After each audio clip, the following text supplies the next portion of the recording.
మీరు ఆ మధ్య ఆ సినిమా సక్సెస్ మీట్లో కొంచెం వల్గారిటీగా వచ్చే విధంగా కొంచెం మాట్లాడడం జరిగింది. అంటే మీరు ఆ ఉద్దేశం లేకపోవచ్చు, ఉందో లేదో నాకు తెలియదు, అంటే బాల్ పిసుక్కోవడం అన్న దాని విషయంలో కొంచెం మాట్లాడారు.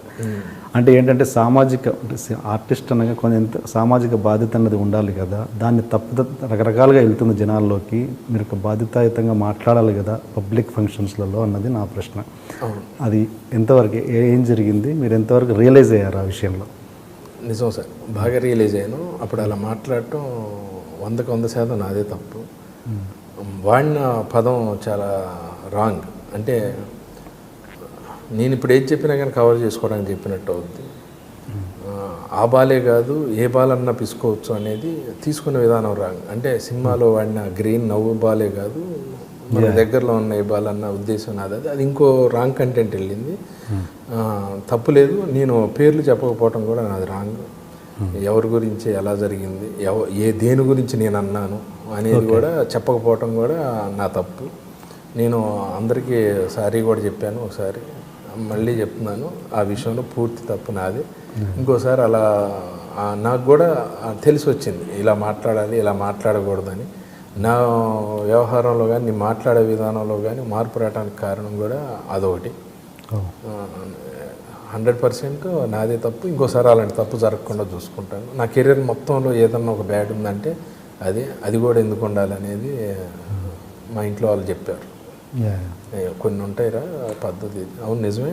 మాట్లాడిన తర్వాత ఒక అరగంటకి ప్రోగ్రామ్ అయ్యి కిందకు వచ్చిన తర్వాత ఒక విలేకరు అడిగాడు, తప్పు కదన్నా ఇలా అంటాం, తప్పే ఉందన్నా ఇలా జరిగింది కదంటే అప్పుడు నువ్వు వాళ్ళ పేరు చెప్పాలి కదా అంటే అప్పుడు ఆలోచించి కరెక్ట్, మనం ఒకటి ఊహించుకొని అనుకోవటం తప్పు.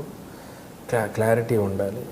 నాకు సంబంధం లేని విషయాన్ని నేను భుజాన్ని వేసుకొని నేను పెయిన్ ఫీల్ అయిపోయి ఏదో ఒక మంచిదానికి తప్పు జరుగుతుంది, దాన్ని ఎత్తి చూపెడుతున్నారు అనేదాన్ని ఆవేశపడిపోయి చేయటం. చెప్తారుగా ఇలా చూపించినప్పుడు ఈ మూడు మనకే చూపిస్తాయి అనేది నిజం. సో అది ఇంట్రెస్ట్గా చెప్పింది కాదు, వాంటెడ్లీ చెప్పినదే కాదు, మీరు అనుకున్న పాపం నా వల్ల ఒకళ్ళు రాశారు, నా వల్ల త్రివిక్రమ్ గారి దగ్గరుండి అలా చెప్పించారు, అందుకే ఆయన నవ్వుతున్నాడు అన్న. నిజంగా నా వల్ల అతనికి అంత బ్యాడ్ పేరు, ఆయన గురించి అలా అనుకోవటం కూడా తప్పు. నేను త్రివిక్రమ్ గారికి కూడా సారీ చెప్తున్నాను, సారీ సార్ నా వల్ల మీరు మాట్లాడారు. మళ్ళీ ఒక మంచి జోక్ చెప్పండి, ఏదన్నా ఫ్రెష్ జోక్ ఆ మూడ్లోంచి బయటకు వచ్చి. లేదు, మూడే ఉందండి. సరదాగా జోక్స్ అంటే చెప్పుకుంటూనే ఉంటాం. ఎక్కువ చాలాసార్లు చెప్పేసిన జోకే ఇది, కానీ నాకు జోక్ అని చెప్పడానికి కానీ ఫస్ట్ ఇదే గుర్తొస్తుంది. అది జింజల్ గారు చెప్పిన జోకు. ఒకడు కిరాణా షాప్కి వెళ్ళి టమాటాలు కేజీ ఎంత బాబు అన్నాడు. 30 రూపాయలు. అబ్బో 5 కేజీలు తీసుకుంటాను ఏమైనా తగ్గుద్దా అంటే 6 కేజీ తగ్గుద్ది అన్నాడు.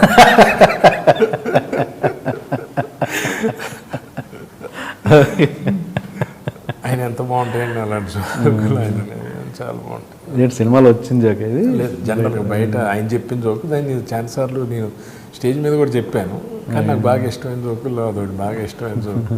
అసలు ఎంత అప్పుడైతే చాలాసార్లు తలుచుకొని అవుతూ ఉండేవాళ్ళు.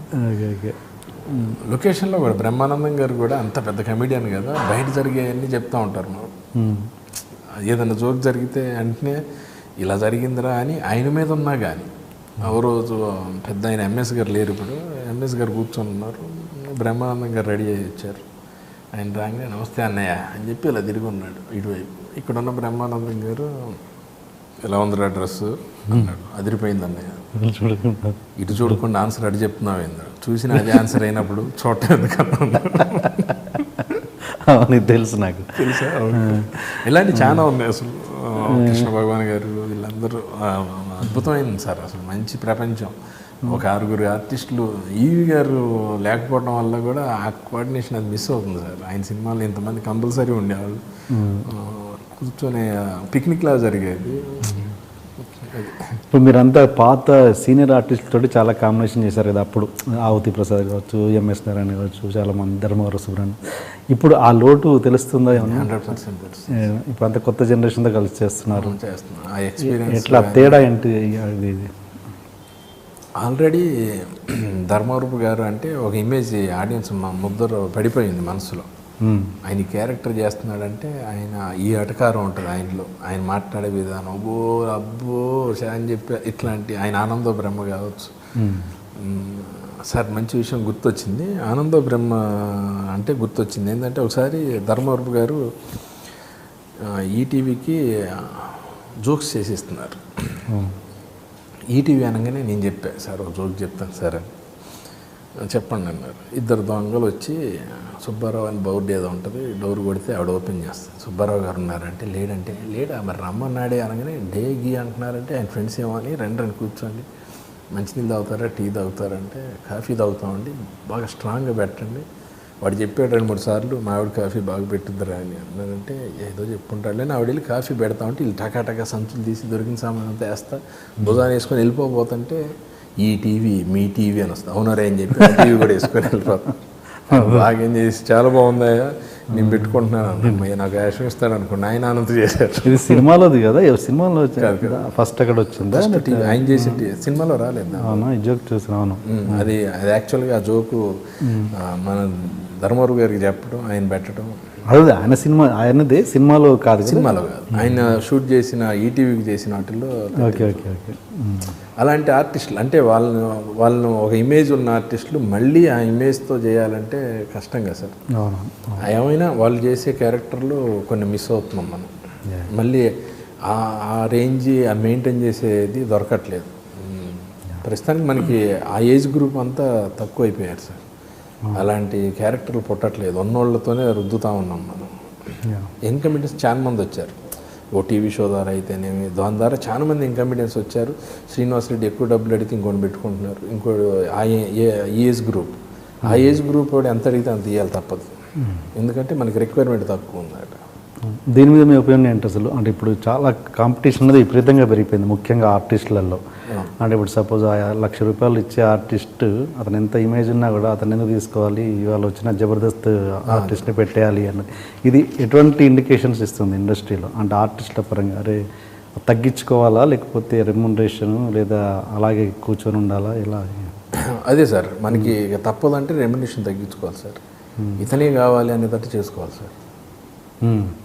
ఈ క్యారెక్టర్కి ఇతనే కావాలి, బ్రహ్మానందం గారు చేస్తేనే, లేకపోతే మిగతా కమెడియన్స్ ఎవరైనా సప్తగిరి చేస్తేనే, ఇట్లా వీళ్ళు చేస్తేనే అనేది, వెన్నెల కిషోర్ చేస్తేనే, రాజేష్ చేస్తేనే అనేది క్రియేట్ చేసుకోవాలి. అది క్రియేట్ చేసుకోకపోతే మాత్రం 100% వెళ్ళిపోతే, లేదా మనమే తగ్గించుకోవాలి. సరే భయ్య చేస్తాను నీకు, ఓకే, సినిమా హిట్ అయిన తర్వాత ఏంటి ఏమన్నా పంపిస్తావు, మళ్ళీ ఇట్లా ట్రై చేసుకోవాలి, లేదా ఇతనే ఉండాలి అనేది క్రియేట్ చేసుకోవాలి. ఎందుకంటే టాలెంట్ కొదవలేదు, చాలా మంది వచ్చేస్తున్నారు. బ్రహ్మానందం గారి టాపిక్ వచ్చింది కాబట్టి మీకు బ్రహ్మానందం గారికి మంచి రిలేషన్ ఉంది అంట, ఎలా కుదిరింది అది? ఏమో సార్, నేనంటే బాగా ఇష్టపడతాడు, నువ్వు అంటే బాగా ఇష్టం రా అంటాడు. నేను బాగా ఆరాధించేవాడిని ఆయన్ని. అలాంటి బ్రహ్మానందం గారిని ఫస్ట్ టైం చూసినప్పుడు షాక్ అయ్యాను. ఒక క్విజ్ ప్రోగ్రాంలో ఆయన టీవీకి క్విజ్ ప్రోగ్రామ్ చేయడానికి వచ్చారు, సినిమా క్విజ్ అని ఈటీవీలో చేయడానికి వచ్చారు. దాని తర్వాత సుబ్బలేఖ సుధాకర్ గారు చేశారు. ఆయన రేంజ్కి ఆయన షో రామోజీరావు గారి మీద ఉన్న అభిమానంతో, ఆయనతో ఉన్న ప్రేమతో ఒప్పుకున్నారు. ఆడియన్స్ కూర్చుంటారు, ఆడియన్స్ కూడా క్వశ్చన్ అడగాలి. వీళ్ళు కూడా చేసేవాళ్ళు కూడా, డైరెక్టర్ కూడా ఆడియన్స్కు మైక్ ఇవ్వాలి యాక్చువల్గా. అప్పుడు నేను జరిగింది చెప్తున్నాను నేను, అంటే వీళ్ళు తప్పు అని చెప్పట్లేదు, నన్ను సదుద్దేశంతో అర్థం చేసుకోండి. ఆ పైన ఉన్నోడు ఎవడో ఆ పైన కూర్చున్న అతనికి బ్రహ్మానందం గారు మైక్ ఆయన నోటి దగ్గర పెట్టాలని డైరెక్టర్ చెప్తున్నాడు. ఆయన వాళ్ళకి మైక్ ఇస్తే వాళ్ళు చెప్తారు కదా, అంటే మీరు అడిగారండి మీరే పెట్టాలండి అని. ఇలాంటివి జరుగుతున్నప్పుడు ఆయన చాలా ట్రై చేసి ఆయన హైట్కి, ఆ పైన ఉన్న ఆయనకి అంటే ఇంకొంచెం జరిగి ఇంకోటి మెట్టెక్కి మళ్ళీ ఇలా జరుగుతుంది సార్ అక్కడ. ఆ సిచ్యువేషన్లో అప్పటికి బ్రహ్మానందం గారు తప్ప పీక్లు ఎవరు లేరు కమెడియన్స్. 10 ఏళ్ల క్రితం అంటే మంచి పీకు, పటాపట కొట్టుకుని ఆ రేంజ్లో ఉన్న బ్రహ్మానందం గారు అరిచారనమాట. ఓ మైక్ ఆడ పెట్టాలండి, నేనే వెళ్ళి చెప్పాలంటే ఎదురుగుతుంది, నా వల్ల కాదు, నేను చైర్మన్ గారితో మాట్లాడి నేను చేయకపోవచ్చు ఇష్యూ అన్నట్లు ఏదో మాట్లాడుతున్నారు. అంటే నేను ఊహించుకుంటున్నాను ఏం మాట్లాడారు అనేది. కానీ ఒక రగడ అయితే, ఒక చిన్న ఇదైతే జరుగుతుంది. నా దేవుడికి ఎంత కోపం ఉంటుంది. ఇంత నవ్వించే ఆయన్ని ఇంత ఇబ్బంది పెడుతున్నారు వీళ్ళు అని రెండు వైపులో కోపం వస్తుంది. దాని తర్వాత మళ్ళీ బ్రహ్మానందం గారు పరిచయం అవడం, ఇద్దరం కలిసి చేయటం, మా కాంబినేషన్లో దరిదాపుగా అన్నీ మంచి కాంబినేషన్ చేసాం. కింగ్ అప్పుడు కానివ్వండి, మిగతా అప్పుడు బాగా బాండింగ్ ఏర్పడింది. ఏదున్నా నేను ఓపెన్గా అడుగుతాను. నేను ఆయన కూడా మంచి సలహాలు ఇస్తూ ఉంటాను. బాగా తెలివైన ఆయన, బాగా పుస్తకాలు చదివిన అతను, జీవితం గురించి బాగా చదివిన అతను, ఎలా జాగ్రత్తగా ఉండాలి, లైఫ్లో ఎలా ఉండాలి. నేను కొంత మాటలు నాకు నోటిదోలు ఎక్కువ ఉండేది, అది కొంత కంట్రోల్ చేసుకోవడానికి కారణం కూడా ఆయన. మొన్నటిదా మీరు అడిగిన ప్రెస్ మీట్గా ఆ దెబ్బతో మొత్తం సమాధి అయిపోయింది నోటిదోలు అని.